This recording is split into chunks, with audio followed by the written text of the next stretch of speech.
Olá pessoal, eu sou Franca Thaís, do canal Historiando a Verdade. Antes de começar, deixa o like, porque o like é muito importante para a acessão do conteúdo, a plataforma do YouTube. E quem gostar do conteúdo, se inscreva no canal, compartilhe. Só assim mais pessoas vão ter acesso ao conteúdo gravado neste vídeo, tá? Vamos falar de 7 de setembro. 7 de setembro, data da proclamação da República. Hoje faz 198 anos que Dom Pedro II proclamou a independência, mas vamos desmistificar algumas coisas. Primeiro, Dom Pedro, antes de proclamar a República, ele estava em Santos, né, se aconselhando com, agora fugiu o nome, né, já já eu lembro, se aconselhando com o patriarca da independência, que é o José Bonifácio. É, ele já estava enfrentando, né, alguns problemas, né, devido ao controle administrativo dele como príncipe. Ele subiu a serra no dia 7 de setembro, ele pegou um barco no Valongo, em Santos, né? Naquela época não tinha ligação entre Santos e Cubatão, né? Que é a subida da serra. Ele pegou um barco no Valongo, margeou todo o Valongo, entrou no Rio Cubatão, saiu no Portinho Cubatão e subiu a serra.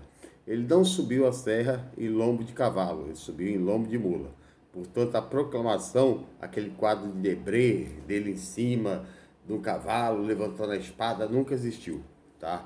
Ele estava no lombo de uma mula, ele não gritou independência ou morte, ele só quando recebeu as cartas pedindo para que ele retornasse a Portugal, ele disse, a partir daquele momento, nós estávamos livres de Portugal. Ele tirou o brasão português e proclamou a independência dessa forma, tá? Criou um governo monárquico, né, cuja primeira constituição foi de 1824, tá? Uma constituição que criava 4 poderes, né, o executivo, o legislativo, o judiciário e o moderador, que era dele. Então se criou uma ditadura monarquista. Ele vai enfrentar muitos problemas, principalmente com os liberais, políticos liberais dentro do Brasil. E ele, em 1929, vai abdicar do trono, né? Ele vai retornar a Portugal porque o pai dele havia morrido, o irmão dele, Dom José, havia tomado o reinado de Portugal, né? Tirado a filha dele do trono, né? Que era o trono de sucessório dele. Ele vai retornar a Portugal para retomar o trono através da guerra dentro de Portugal. E ele consegue vencer a guerra, mas ele morre muito cedo, com 39 anos de idade. Tá? O corpo de Dom Pedro I está no Brasil, né? Está no Brasil, e as autópsias que foram feitas no corpo dele diz que ele não tinha jamais um pulmão, né? Devido ao histórico dele de bebedeira, de curtição, e tinha várias fraturas no corpo devido aos vários tombos de cavalo que ele tomou. Tá? Mas ele proclama a república, ele cria uma república ditatorial, né? E ele deixa o filho dele com 5 anos de idade, Dom Pedro II, né? Pedro II, que em 1840 vai se tornar Dom Pedro II, né? Através do golpe da maioridade, né? Vai ser o império de 49 anos controlado por Dom Pedro II, né? Que vai cair porque proclamou, né, a libertação dos escravos com a Lei Áurea. A Lei Áurea nunca vai ser perdoada pela classe dominante, né, e essa classe dominante vai derrubar Dom Pedro II porque aboliu a escravidão. Os conservadores reacionários vão derrubar Dom Pedro II pela abolição da escravidão. Tá? O que mais podemos falar? A lei de terras, mesmo ele tendo feito, Dom Pedro II fez a lei de terras em 1850, né? Ele criou um espaço para se comprar terras devolutas, mas só com a condição de ser comprada à vista, né? E aí ele ajudou a criar uma oligarquia ruralista, né? Porque quem tinha dinheiro comprou terra barata, principalmente no interior de São Paulo e no interior do Rio de Janeiro, né? É aí que se cria o Pontal do Paranapanema, no estado de São Paulo, né? Comprado com preços baixos, mas tinha que ser à vista, e aí escravos e imigrantes não tinham dinheiro para comprar, se criou uma oligarquia de terras, né? Por isso que hoje 1% dos grandes produtores rurais mais ricos, eles possuem 50% de toda a área plantável do Brasil. É uma concentração de terra absurda, por isso que o Brasil, segundo Tomás Piketty, é um dos países com maior desigualdade do mundo, e só pode ser findada essa desigualdade, segundo Piketty, através de uma guerra, né, que coloque justiça social no Brasil. O golpe republicano, né? Quando foi abolida a escravidão, em 1888, a oligarquia não vai perdoar Dom Pedro II, né? A abolição foi feita pela princesa Isabel em 3 de maio, né? Não vai perdoar e vai proclamar a república através de um golpe dado por Marechal Deodoro da Fonseca, que era um monarquista, né? Um amigo fiel, era fiel a Dom Pedro II, mas ele, diante da pressão da oligarquia, ele adere ao golpe e vai ser dado o golpe, a república vai ser proclamada na Câmara de Vereadores do Rio de Janeiro. Foi um golpe que derrubou Dom Pedro II, simplesmente por ter abolido a escravidão. Nos Estados Unidos, a escravidão, depois na abolição, vai levar o país à guerra civil, que vai matar mais de 600 mil norte-americanos devido à abolição da escravidão por Abraham Lincoln.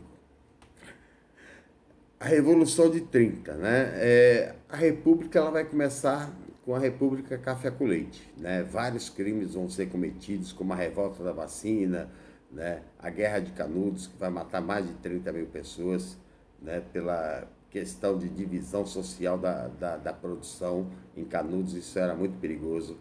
E a República vai logo abolir com isso. Prudente de Moraes, que é o presidente da República, o primeiro presidente civil, vai ordenar um massacre em Canudos, que vai matar 30 mil brasileiros, dentre eles crianças, idosos, mulheres que vão ser estupradas, né? E por fim também Antônio Conselheiro, que vai ter a cabeça decapitada e trazida para o Rio de Janeiro, né? A Canudos, que ficava na Serra da Barriga, no Rio de Janeiro. A revolta da vacina vai ser uma outra revolta que tira, né, os pobres do centro do Rio de Janeiro, né, através do governo de Pedreira Passos e da obrigatoriedade da vacina imposta por Oswaldo Cruz. Tá? É uma campanha que não esclarece os pobres do que acontece. Os pobres se rebelam contra a revolta, contra a vacina, e vai ser usado como subterfúgio para a limpeza social no centro do Rio de Janeiro, onde vai ser criados os bairros nobres que existem hoje, como Copacabana, Leblon e etc, etc.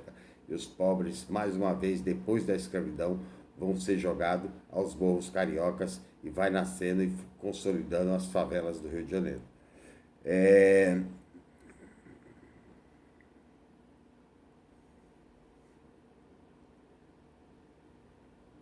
Nos dias de hoje, a volta da colonização.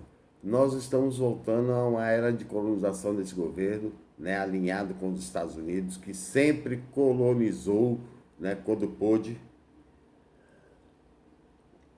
a América do Sul, né, e a América Latina, né, colonizou Cuba com o governo de Fulgêncio Batista, um governo subserviente aos Estados Unidos, né, um governo que permitia a prostituição e todo tipo de decadência moral dentro da ilha cubana, que foi derrubada pela Revolução Cubana de Fidel Castro em 1959. Né? Mas, né, a pseudo-ameaça do comunismo na América do Sul vai criar várias ditaduras patrocinadas pelos Estados Unidos. A ditadura brasileira vai ser patrocinada também pelos Estados Unidos, né, pela Operação Brother Sun, né, que vai colocar, inclusive, navios torpedeiros na Bahia do Brasil, né, e João Goulart não vai resistir o golpe militar, porque não queria derramar sangue, né, e o golpe vai vir porque o governo de João Goulart vai propor a reforma de base, a reforma na educação, educação de qualidade, reforma agrária para a distribuição de terra, reforma do sistema bancário para evitar né? O mando de ganhos, né, financeiros através do sistema bancário vai tentar impedir isso, e isso vai levar a burguesia e a classe média reacionária a acusá-lo de corrupção, né? É o golpe como farsa, né? É uma farsa essa acusação de corrupção, né? E que vai levar ao golpe militar de 64, tanto que João Goulart vai receber pelo Senado em meados do século XXI, aliás, no começo do século XXI, vai ser restituído o cargo dele póstumo como presidente da República. O governo de Jair Bolsonaro tem um alinhamento tão grande com os Estados Unidos, né, que vota, né, projetos totalmente retardatários que o Brasil nunca votou, né, com os Estados Unidos. O Brasil se alinhou com os Estados Unidos, com a ONU, votando inclusive questões favoráveis em favor de Israel contra a Palestina, a qual o Brasil sempre se absteve, né?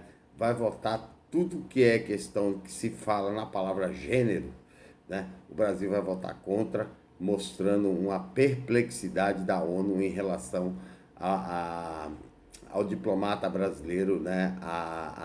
Ao Ministério das Relações Exteriores, que vai mostrar um atraso intelectual em relação ao progressismo da ONU, e o Brasil se alinha aos Estados Unidos contra o resto do mundo, tá?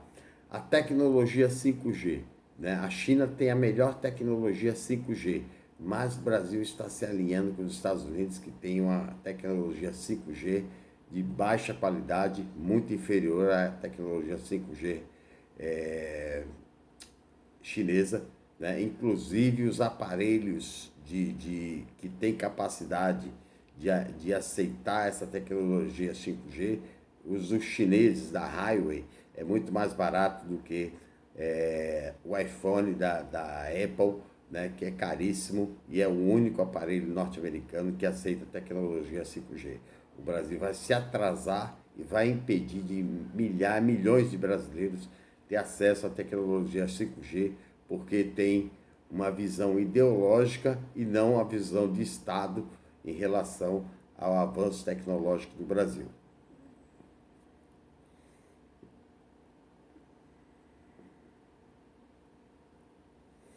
O teto de gastos vai ser mantido, né? O teto de gastos, né, que foi implementado no governo Michel Temer, né, vai ser mantido, né? O teto de gastos é uma ordenação do Banco Mundial, é uma ordenação, né, dos Estados Unidos, para que se pague juros da dívida pública e não se invista em educação, saneamento básico, saúde, né? O teto de gastos congela os gastos públicos, né, só repassando o valor da inflação e não investindo na melhoria da qualidade da educação.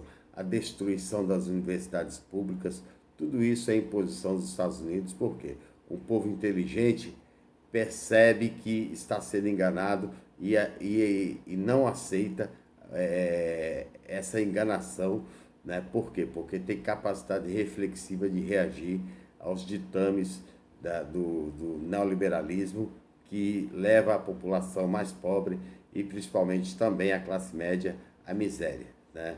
Isso é um conceito de pobretologia, que eu vou falar outro dia. Pobretologia leva uma gravação especial, porque pobretologia é um conceito neoliberal que evita o avanço das reivindicações populares. O governo Jair Bolsonaro tem a base de Alcântara, né? A base de Alcântara é a base de lançamento, que serve como base de lançamento de foguetes, a melhor do mundo, porque ela tem um espaço geográfico que cria, né, a possibilidade de ataque a qualquer lugar do mundo, né, com mais facilidade e mais rapidez.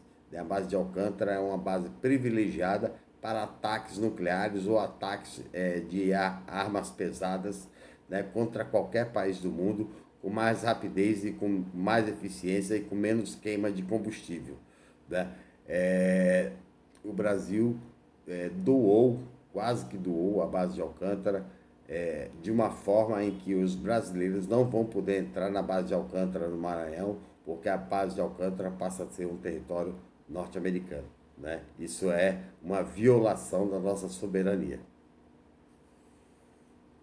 A ameaça de privatizações do Banco do Brasil, da nossa Caixa, né? São bancos de fomento públicos. Bancos de fomento públicos que financiam a agricultura familiar, que financiam a construção da casa própria, que financiam, né, o desenvolvimento educacional. São bancos que têm a função voltada para o desenvolvimento do Estado. E o governo tem na sua agenda a privatização desses bancos, deixando o Brasil sem um banco de fomento público, como sempre foi a Caixa e o Banco do Brasil, criado ainda por D. João VI, quando chegou ao Brasil em 1808. O pré-sal. O pré-sal foi um dos motivos do golpe de Estado, porque o pré-sal, a lei de partilha dizia que 30% de todo o ganho da arrecadação de extração do petróleo através do pré-sal seria investido na educação, e seria uma educação, uma das mais avançadas do mundo, com tanto dinheiro entrando no pré-sal. Foi a mesma coisa do golpe de João Goulart, quando ele falou em educação de qualidade. A educação de qualidade não pode acontecer para a classe trabalhadora, porque ela percebe, através da educação de qualidade, crítica e reflexiva, a exploração que sofre, e aí nunca mais elege governos de direita ou de extrema direita, ou se conscientiza que todos os ganhos que tem não são ganhos religiosos, e sim são ganhos políticos, porque ela está educada e está bem formada. As universidades estão sendo atacadas, assim como a Embraer foi atacada, foi privatizada e foi devolvida, e está demitindo hoje, né, 20% do seu número de funcionários. A Embraer, que já foi uma das companhias maiores do mundo em termos de venda de aviões, né, principalmente de médio porte, né, ela competia com a Boeing e com a Bombardier, e ela seria a empresa que seria controladora da tecnologia dos caças Gripen, que foi comprado pelo Brasil no governo Lula, né, e depois finalizado no governo Dilma, né. Com o compartilhamento de tecnologia, o Brasil passaria a ser produtor de caças ao estilo do caça Gripen, né, porque o Brasil não é independente hoje, porque todo caça que o Brasil produz, como o Super Tucano, ele tem a aviônica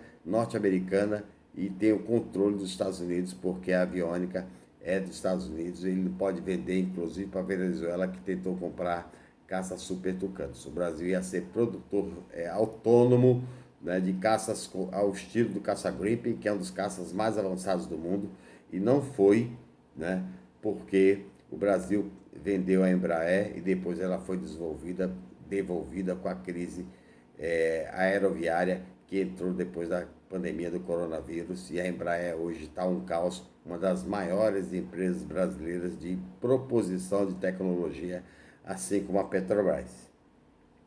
A cultura foi destruída, né? A cultura do governo Jair Bolsonaro, para você ter uma ideia, né, a elite brasileira detesta tanto o Brasil que a família Safra ofereceu 800 milhões de reais para reconstruir a catedral, a Basílica da França, que foi queimada, mas não ofereceu sequer R$ 1 para reconstruir o Museu Nacional Brasileiro, que foi destruído pelo incêndio, né? A elite brasileira tem ódio do Brasil, né? Oferece 800 milhões de reais para reconstrução da Basílica Francesa, mas não oferece sequer R$ 1 para a reconstrução nem do Museu Nacional e muito menos do Museu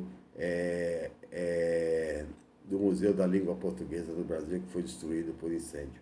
Tá? Eles estão pouco preocupados com a cultura brasileira e têm uma adoração pela cultura internacional. E esse governo também esvaziou qualquer investimento à cultura, né, destruindo a Ancine, destruindo a